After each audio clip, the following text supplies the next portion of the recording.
Testing, testing.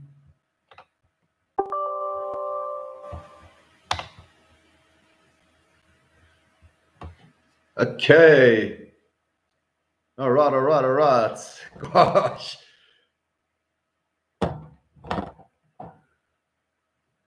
Excellent, guys. We got there. Goodness gracious me, what a challenge. What a challenge. Hello, everybody. Hello, everyone. I'm just going to get a couple of things queued up here, so just bear with me in the comment section. I'll be with you all shortly. Just a couple of things I need to fetch. I hope everybody's had a good week. I'm not sure if you guys caught Double O Dez's chat just now. He's live. It was fascinating, talking about the United Nations. Fear-mongering, fake information, really, really powerful stuff. If you haven't heard it yet, I suggest you go and take a look at the his page. That's Double O Dez, DEZZ, and the series is called Truth Be Told. Really, really good stuff. Go and take a squiz. Just waiting for our numbers to get up, guys. Just up a little bit more. If you can please just help me to share this out. A lot of people would be on the old link, so if you can just help me to share this out, I'm going to do the same, just to try and get our numbers back, and so everybody knows where to go. Just bear with me, yeah.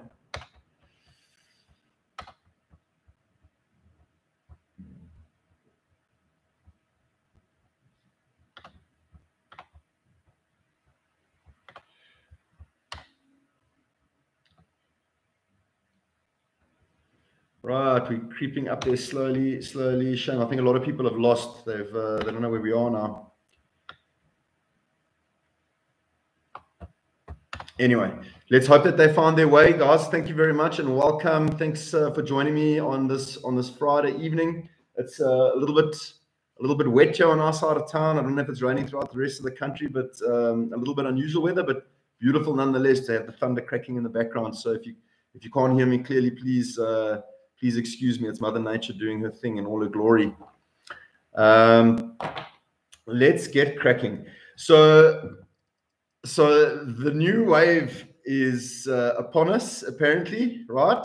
the variants are coming. The variants. This one's got a spicy name. It's a B125789000. I don't know what it's. They really made this one sound very, very daunting.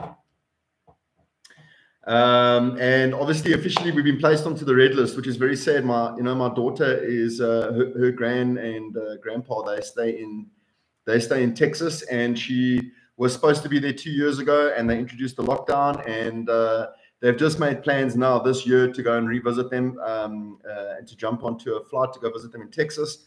And it looks like they are now stuck here again, which is incredibly sad. Thanks very much, guys, for sharing. Thank you, Des, for sharing the link again. I appreciate that. It's incredibly sad, but I think it really speaks to what we can expect going forward. This on again, off again, not really knowing where you're standing, and not really knowing if you follow instructions, if you're actually going to be given what they promise. And that is our reality. And I know I'm saying it with a smile, and I can't help but laugh, guys. I can't help but laugh and smile because if you go onto the mainstream media, just go take a look at the comments and the emojis that are being used by the public. Nobody, and I mean nobody except for a handful of people are taking any of this stuff seriously anymore. It's very sad when I think about all the families that have been separated during this time. They're not going to be able to see each other. That really gets to me. Like in my ex-wife's case, her father he's old now. He's very old, and he's been in hospital already this year. There's a chance that they might not get to see each other again. These things are not okay, and it's sad that decisions can be made on and off again under the guise of public health, and the well-being of humanity, just to absolutely destroy people's livelihoods, destroy people's sense of family, destroying people's ability to be able to connect in person. The human beings we need. It doesn't matter how many times you Zoom, how many Zoom meetings you're in. I don't know what type of business you guys are in, or if you use Zoom quite frequently to have meetings. They're great. I mean, it's fantastic that we can connect with people all over the world instantaneously. But there's nothing that beats sitting face to face in front of another human being.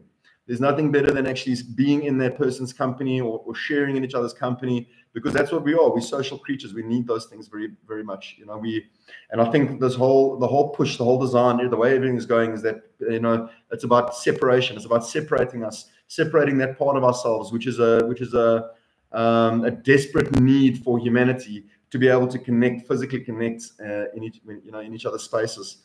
It's very sad to see all of that happening, but I guess that's just the times of where we are and how we're living these days.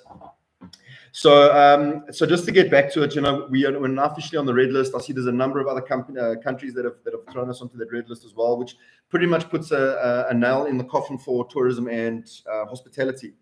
And right on cue, right? Just to make sure, you know, we made sure that the fourth wave was held off just while the elections were carried out, and soon after the elections, you know, the conscious effort that's been made by the media. I mean, I remember the last 2 days just seeing a bombardment, an absolute flurry of bombardment of media houses, all of them, and sort of releasing their communications at the same time about the variants, about the fact that, you know, the infection rates are spiking and yada yada yada, on and on and on and on.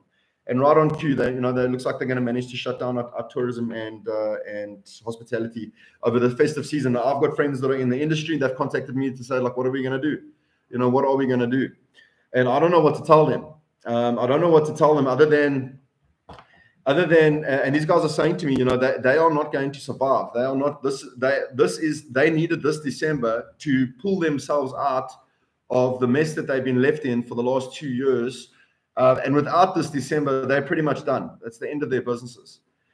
And that to me is a very sad, it's a very sad situation. I know some people have worked their entire lives or many, many years. They've invested many, many years and hours in building up their brands, in building up their businesses, in creating, you know, gaining meaningful employment for people. And they've just been completely railroaded and left desolate here. And the question we have to ask ourselves is, you know, when are we going to stop convincing ourselves that things are going to go back to normal and get real with where we are and the fact that there is no going back, and there is no complying to get our freedoms back. Those freedoms have been handed over, and we'll continue to hand more and more of those freedoms over, and things will continue to get more and more unmanageable for us, not for everybody else, not for the global elitists, not for the guys that are making all the money, not for the big corporates and government. No, they get to keep their jobs. They get to keep on transferring wealth from the middle class and the poor class over to themselves, into a situation where it's going to be that they have everything, we have nothing, and in comes the universal grant system, and you will own nothing and you will be happy.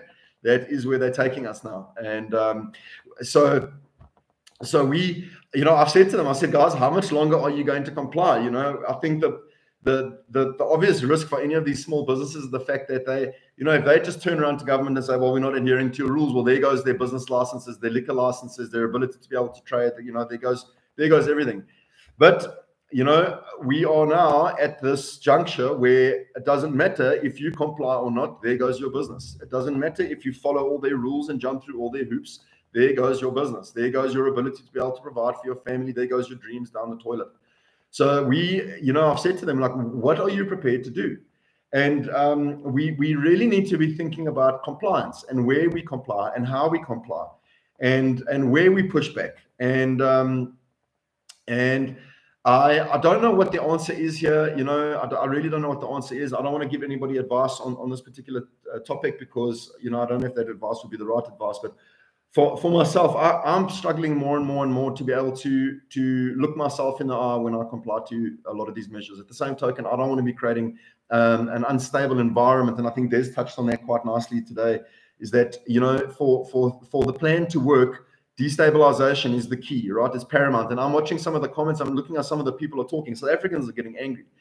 They're getting really, really angry. They are not impressed with where we are. They are not impressed with what's going on. They are like, I mean, I'm seeing guys making references to going to fetch their machetes and all those sorts of things. And we can, you know, we can look at that as just being language. But I think, you know, we need to be cautious. We need to be very cautious of the language that we're using. We need to be super cautious of the fact that, you know, people are really getting upset. And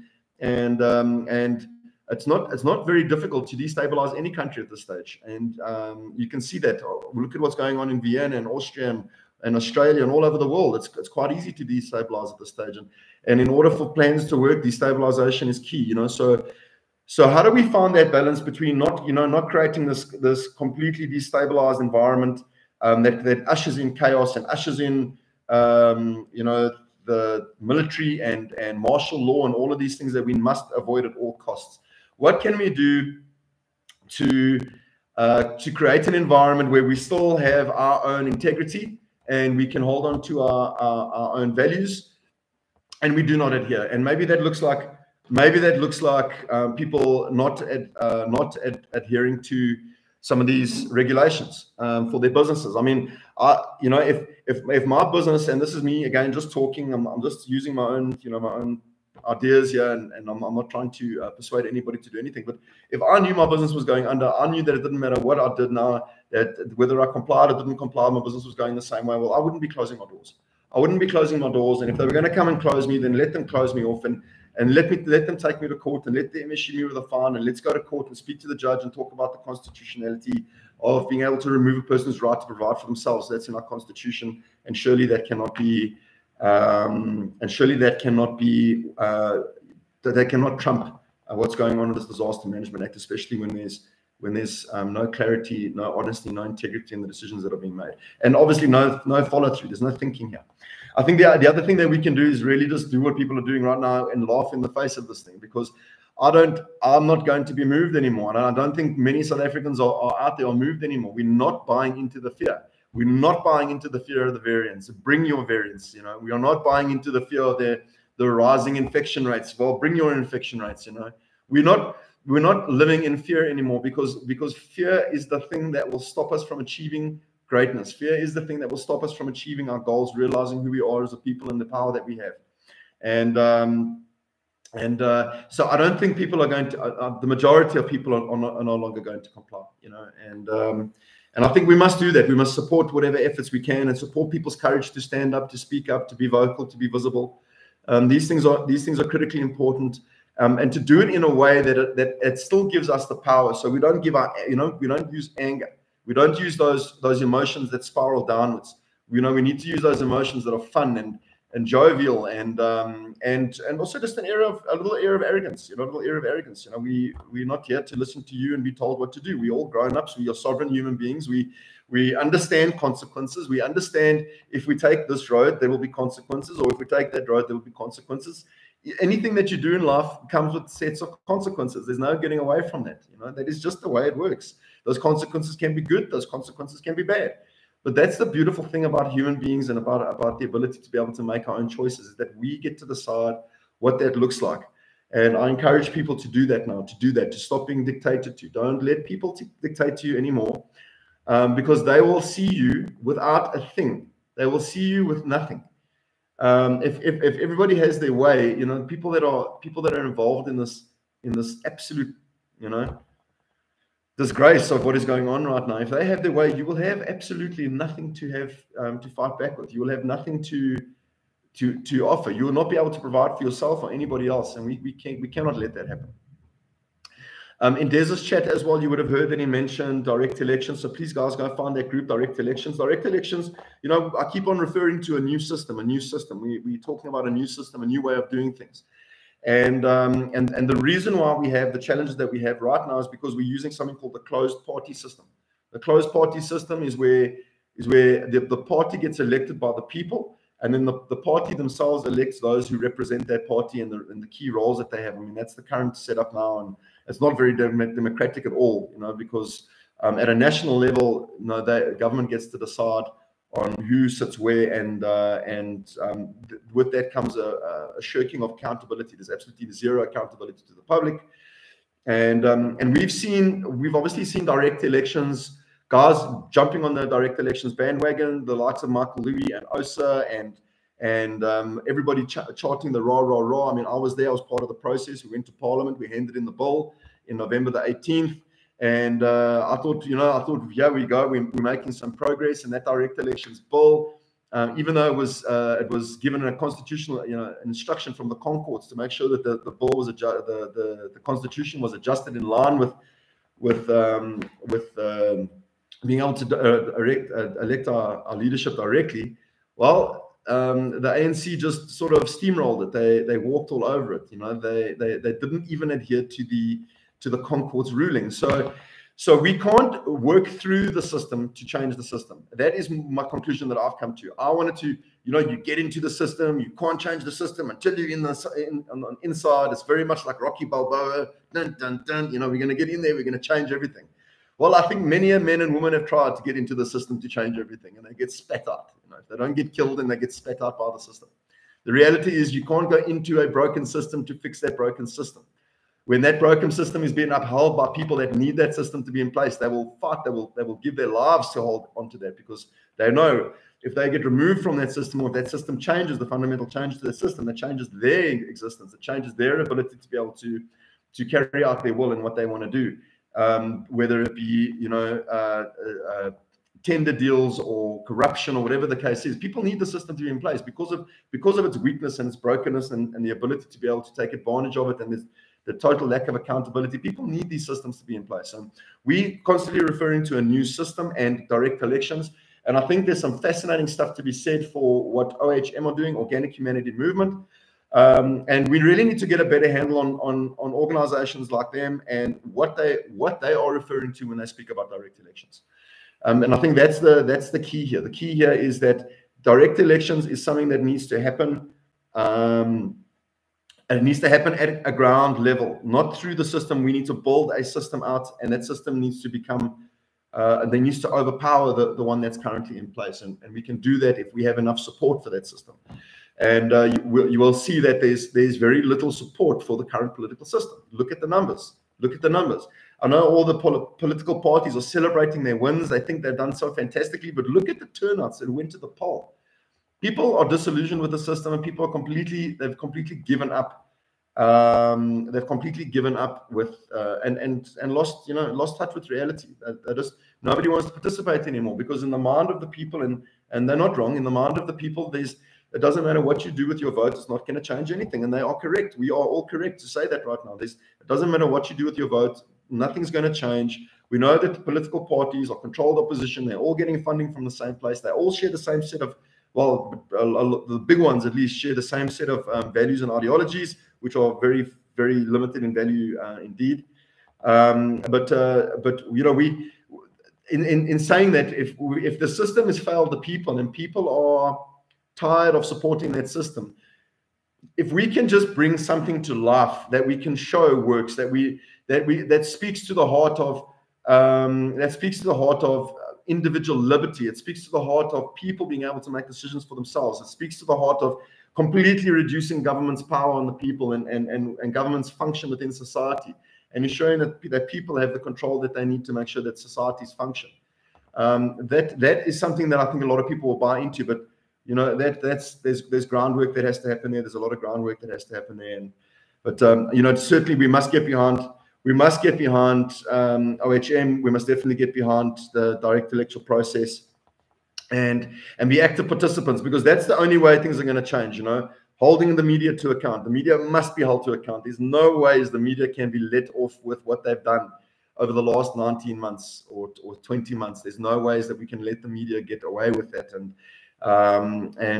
We must find a way. We have to find a way to hold them accountable, and to breed something new. You know, something that speaks to unbiased reporting, something that speaks to people being able to look objectively at information that's been put forth into the public domain, and allow the public domain to make their decision based on how they read or interpret that information. That is supposed to be the role of media, unbiased, free press, where we come in, we're not reporting on either side of a story, but we are giving people the facts and allowing them to make their own decisions.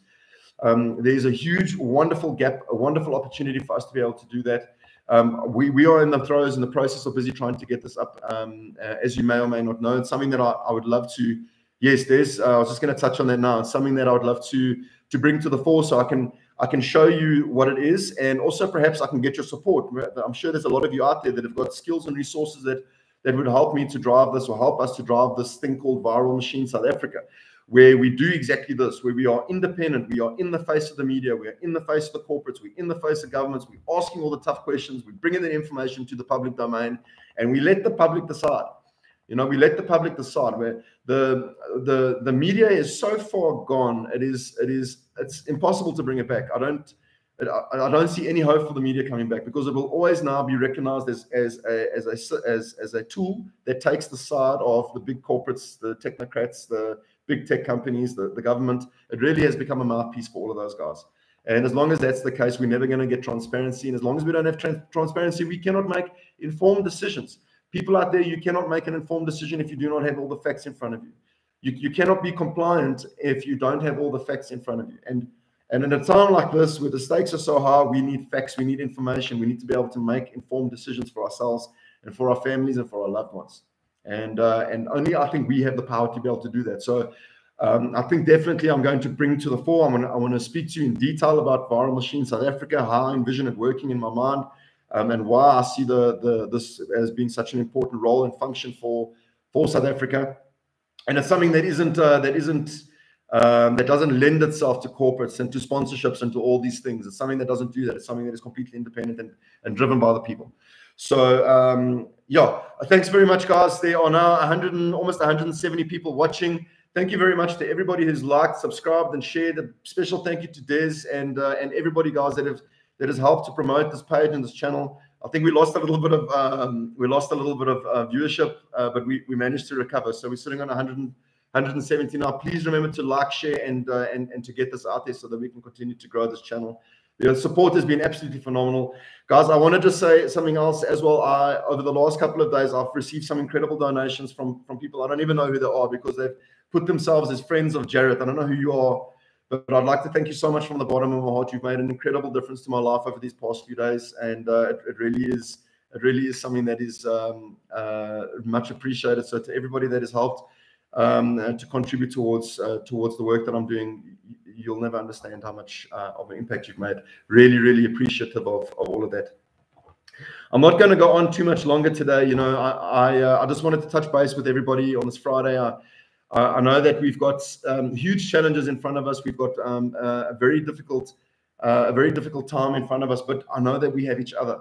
And as long as we always have platforms like this where we can talk, where we can bounce ideas, where we can push the limits of critical thinking, when we can encourage other, where we can call each other out, hold each other to account, make sure that we're all doing the right stuff, make sure that we're not leading ourselves astray or being led astray by others.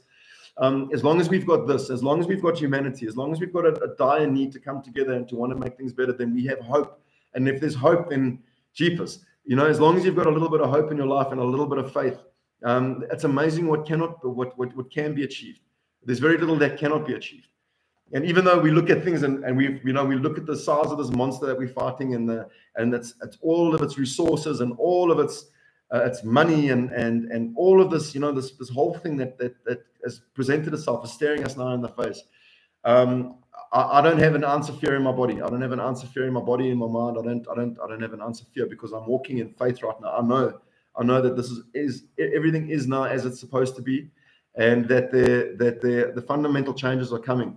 And that you know, it was David that brought down Goliath. You know, one little stone brought down Goliath. And I think in my mind, that stone for us and the David for us, we are the David. We are David.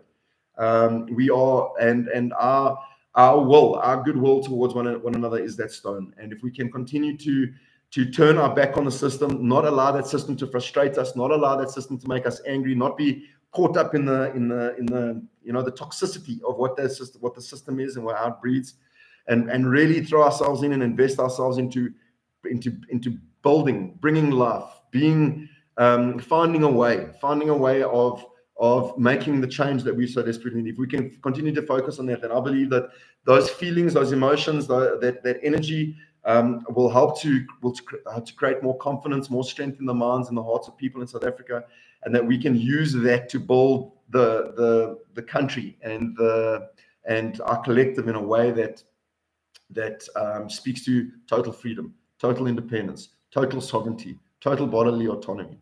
You know, there's hope for us. There's so much hope for us. There's an amazing spirit in this country. There's an amazing spirit of strength in this country. There's an amazing passive resistance that is unique to South Africa in terms of how we go about fighting things, and that is something that is really incredible as well to see. You know, the fact that South Africa we don't raise our voices. Of course, we have riots and we have looting and we have all those things, but that's not really what we are. If you want to see what we are, you can see it by the way that we passively resist things, and we are passively resisting what's going on right now. We're doing it silently, and we are still managing to find humor in our existence and find a way to survive. You know. So excuse me, guys, my throat's getting a bit raspy. This has been a great live. On Monday I'm going to be talking about Move 1 Million. Everybody's asking me what happened to Move 1 Million, so I think I'm gonna give you a bit of a lowdown on Move 1 Million, what happened and where we are right there. It's a pretty interesting story. So yeah, if you're available on Monday, please join me at 8 p.m. I hope I haven't gone over anybody else's live times. It's going to be pretty interesting. Some interesting things are going to come to light, but I also hope that it creates a little bit of comfort in people's minds, because there have been changes, but they've been for the good. And I want to give you a little bit of detail in terms of who now is involved and where things are and what things are, where things are currently, and how we can use it. You know, how we can use these things, these platforms that have really, in a way, done some incredible work to bring people together on the ground where things are of value. Okay, that's it. I'm not going to harp on too much longer, guys. Please, again, just remember to like, share, and subscribe to my channel. Thank you very much to everybody that supported me in my views, in helping me to get my numbers up financially, and in all the wonderful ways that I've been supported. I've never had support like this. I got to tell you, you know, I've never in my life just had this incredible support. It's been truly remarkable and humbling, and it speaks to the heart of what we are as a people. I don't want to go on too much longer. As I said, just, you know, let's ignore these newspaper articles. Let's ignore what the media is telling us. We don't have to comply. We don't have to share it. And sharing information, you know, especially, guys, if you're from the pro-choice group and you're watching this, please, I'm asking you so nicely, slow down with what you're sharing. A lot of the stuff is unsubstantiated. It's adding no value to us. The reason why everybody's come together to the pro-choice group is because we already like-minded. We already understand that we're not happy with where things are. It doesn't matter what the medical decisions are that we've made, but we already understand that we see through the lies. So if we all understand that we already see through the lies, then why keep on sharing the same information? If we already know that information is, you know, we already know where we are, and we already know that things are not what they're supposed to be, then who are we trying to convince of what? You know, and are we just here to share information, or are we here to actually share in ideas and to share in physically share in the rebuilding and regrowth of our nation? You know, what is the information that we're sharing, and what are you hoping to achieve with the information that you share? Ask yourself that question. If I see a piece of information and I want to send it out, am I sending it out because I want to get a shock factor, because I want to get recognition, because I want people to be talking, I need the engagement? What is it? Or am I really wanting to say, listen, this is a piece of information that can really, really help you. This is a piece of information that can really do something positive in your life or affect somebody else's life in the right way. If you're not sharing stuff like that, then you're wasting your time. You're wasting our time. And we don't need any more sharing platforms. You know, we don't need any more platforms where people just share endless amounts of information that is really useless. Really is useless to us at this stage. We know where we are. We know. So I'll ask you, please, just be very cautious what you're sharing. Is it true? Is it going to help anybody? And if you can't check those boxes, especially the true ones, you know, if you can't say it's been verified. Again, Des was also talking about, and I've heard this a lot. You know, the United Nations are sitting on our borders in Botswana. Yada yada yada. It's nonsense. You know, these things are lies. And I mean, who benefits from spreading nonsense like this? You know, who benefits from it?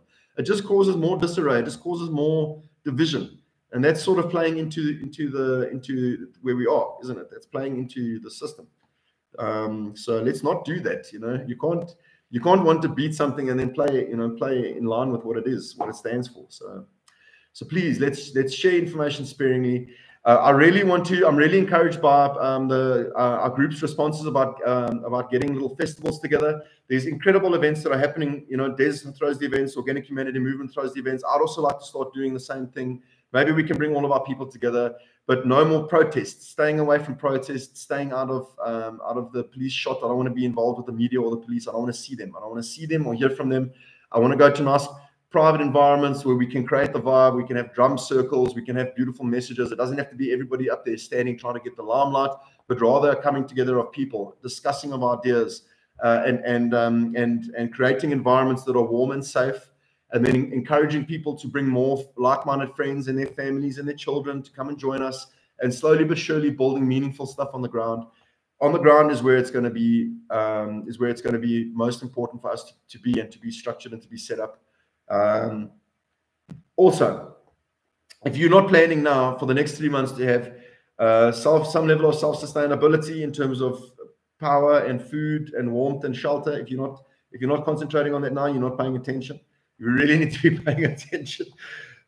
These lockdowns, I think are just going to get much more difficult. It's going to make the economy much more unstable. It's going to mean a lot more people are jobless. It's going to mean a lot of things. It's going to mean a lot of things that impact us in a negative way. So guys, please take this very seriously.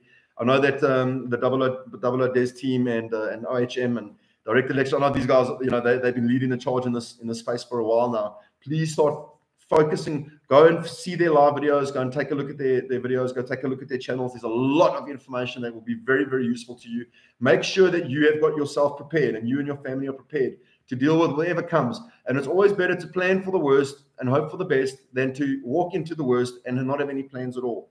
Of course, we don't want to, I don't want to sit here and say that, the sky is falling and everything is going to get much, much worse. I believe that is going to be the case. I hope it is not going to be the case, but it's better that we are prepared in the event of either way or. You can never be too prepared. And considering where we are, I think a little bit of haste would be a good idea.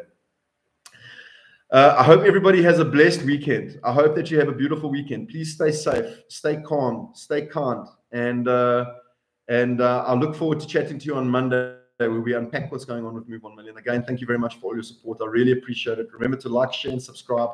And thank you for bearing with me during the turbulent start to my YouTube video. I've got to stop messing around with the microphones. I'm just trying to get some better audio quality. That's all. But obviously it didn't pan out for me. Take care, everybody. Be blessed, and I will chat to you all very, very soon. Cheers.